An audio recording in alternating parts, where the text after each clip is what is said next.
Hello guys, welcome back to another video. இன்றைக்கி என்ன video பார்க்க போகிறோம்னா, ஆமாம் கரெக்ட், நீங்கள் இப்போ வீடியோ பார்க்குறீங்கல்ல. ஸோ இந்த மாதிரி Instagram trending lyrics video editing தான் பார்க்க போகிறோம். நம்ம சேனலுக்கு யாராச்சும் புதுசாக இருந்தீங்க அப்படின்னா மறக்காமல் சப்ஸ்கிரைப் பண்ணி பக்கத்தில் ஒரு பெல் ஐக்கான் இருக்கும். ஸோ அதையும் ஆளில் போட்டுக்காங்க. வாங்க இன்றைக்கி வீடியோக்குள்ளே போகலாம்.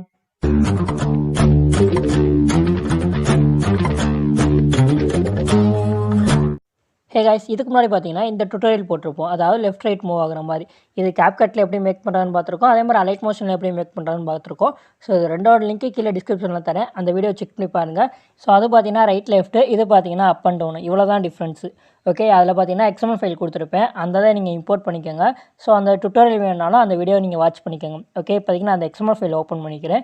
ஸோ இதுதான் அந்த XML ஃபைல். ஸோ இந்த மாதிரி தான் இருக்கும். ஸோ பார்த்தீங்களா, இது லெஃப்ட்டு, இது ரைட்டு. ஸோ இதுதான், இதை மட்டும் ஆல்டர்னேட் பண்ணணும். ஸோ இப்போ என்ன பண்ணுறீங்க அப்படின்னா, இதை வந்து அனிமேஷன்கே ரிமூவ் பண்ணணும். ஸோ ஒவ்வொன்றா போய் ரிமூவ் பண்ண கஷ்டம். அதனால் பார்த்தீங்கன்னா ஒரு ஷேப் ஆட் பண்ணிவிட்டு சும்மா அதை ஒரு குரூப்பாக மாற்றி விட்டு, ஸோ இதை பார்த்தீங்கன்னா ஒரு எம்டி குரூப்பாக இருக்குமா, இதை அப்படியே காப்பி லேயர் பண்ணிவிட்டு, ஸோ இதில் போய்ட்டு நான் பேஸ்ட் லேயர் பண்ணிக்கிறேன். அதில் அந்த மூவ் ட்ரான்ஸ்ஃபார்ம் மட்டும் செலக்ட் பண்ணிட்டு பேஸ்ட்டு கொடுங்க. அந்த அனிமேஷனுக்கு எல்லாமே ரிமூவ் ஆயிரும். ஸோ இப்போ பார்த்தீங்க அப்படின்னா சிம்பிளான எஃபெக்ட் தான். இதை ஃபஸ்ட்டு கிளிக் பண்ணிவிட்டு மூவ் ட்ரான்ஸ்ஃபார்ம் போயிட்டு ரொட்டேட்டில் போயிட்டு இந்த மாதிரி ஸ்டார்டிங்கில் ஒரு அனிமேஷன் கீ, அதுக்கப்புறம் பக்கத்தில் ஒரு அனிமேஷன் கீ, அதுக்கப்புறம் எண்டில் இந்த மாதிரி ஒரு 3 அனிமேஷன் கீ கொடுத்துருங்க. இப்போது ஃபஸ்ட் அனிமேஷன் கீ வந்துட்டு அதோட வேல்யூ பார்த்தீங்க அப்படின்னா கரெக்டாக ஒரு 10 கொடுத்துருங்க. ஸோ கரெக்டாக 10 கொடுத்துருங்க போதும். ஸோ அதுக்கப்புறம் பார்த்தீங்கன்னா ரெண்டாவது அனிமேஷன் கீ வேல்யூ 0வே இருக்கட்டும். இதுக்கப்புறம் மூணாவது அனிமேஷன் கீ வேல்யூ போயிட்டு அதோட வேல்யூ பார்த்தீங்கன்னா -20 கொடுங்க. ஸோ போதும். இதில் எந்த கிராஃப் எதுவுமே ஆட் பண்ண வேணாம். வேணும்னா ஆட் பண்ணிக்கோங்க. ஸோ இப்போ அந்த பிளேஸ் மட்டும் மூவ் ஆகிருக்கும். அதை நம்ம அட்ஜஸ்ட் பண்ணி வச்சுக்கலாம். ஸோ இப்போ மூவை கிளிக் பண்ணிட்டு ஸ்டார்டிங்கில் ஃபஸ்ட் அனிமேஷனுக்கு, அதுக்கப்புறம் கொஞ்சம் தள்ளி, அதுக்கப்புறம் எண்டுக்கு முன்னாடி. ஸோ இந்த மாதிரி ஒரு 4 அனிமேஷனுக்கு கொடுத்துக்கோங்க. இப்போது ஃபஸ்ட்டு எந்த இடத்துல வேணுமோ அந்த இடத்துல கரெக்டாக அலைன் பண்ணி வச்சுக்கோங்க. லிரிக்ஸ் எங்கே வரணுமோ அந்த இடத்துல அலைன் பண்ணி வச்சுட்டு அதுலேருந்து கொஞ்சம் தூரம் இந்த மாதிரி கீழே மூவ் பண்ணுவீங்க. ஸோ அதே மாதிரி தான் ரெண்டாவது மூணாவது பார்த்தீங்க அப்படின்னா எந்த இடத்துல இருக்கணும்னு நினைக்கிறீங்களோ அந்த இடத்துல ஃபஸ்ட்டே வச்சுருங்க. ஸோ அதுக்கப்புறம் நீங்கள் சேஞ்ச் பண்ண தேவையில்லை.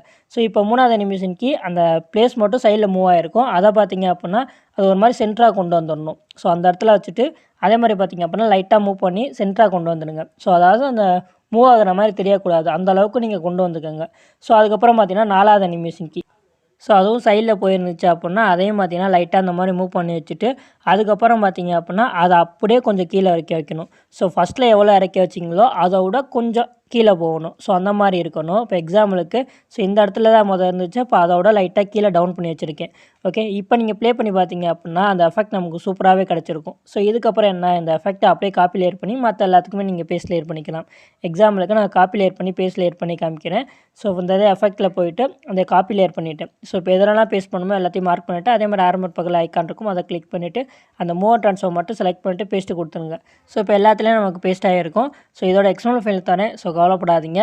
இதில் ஒரே ஒரு எஃபெக்ட் மட்டும் எக்ஸ்ட்ரா ஆட் பண்ணணும். ஸோ அது என்னென்னு பார்த்தீங்க அப்படின்னா எஃபெக்ட்டில் போய்ட்டு ஆட் எஃபெக்ட் கொடுத்துட்டு அந்த ஃபேட் இன் ஃபேட் அவுட் எஃபெக்ட் இருக்குது பார்த்தீங்களா, அது ஜஸ்ட்டு ஆட் பண்ணிக்கோங்க. அதில் அவுட் நமக்கு தேவை கிடையாது. இன்னில் மட்டும் ஒரு 0.20 கொடுத்துக்கோங்க. ஸோ போதும். ஓகே, ஜஸ்ட்டு ப்ளே பண்ணி காமிக்கிறேன் எப்படி இருக்குது நீங்கள் பாருங்கள். ஸோ அவ்வளோதான். இதில் யூஸ் பண்ணியிருக்க மெட்டீரியல்ஸ் எல்லாம் டிஸ்கிரிப்ஷனில், நம்ம டெலகிராம் சேனலில், வாட்ஸ்அப் சேனலில், இன்ஸ்டாகிராம் பாட்காஸ்ட்டில் எல்லாத்துலையும் நான் கொடுக்குறேன். 3லையும் ஜாயின் பண்ணிக்கோங்க. ஃபாலோ பண்ணிக்கோங்க. 3 லிங்க்குமே கீழே டிஸ்கிரிப்ஷனில் லிங்க் இருக்குது, செக் பண்ணி பார்த்துக்கோங்க. ஓகே, நெக்ஸ்ட் ஒரு வீடியோவில் மீட் பண்ணலாம். So tata, bye bye, see you.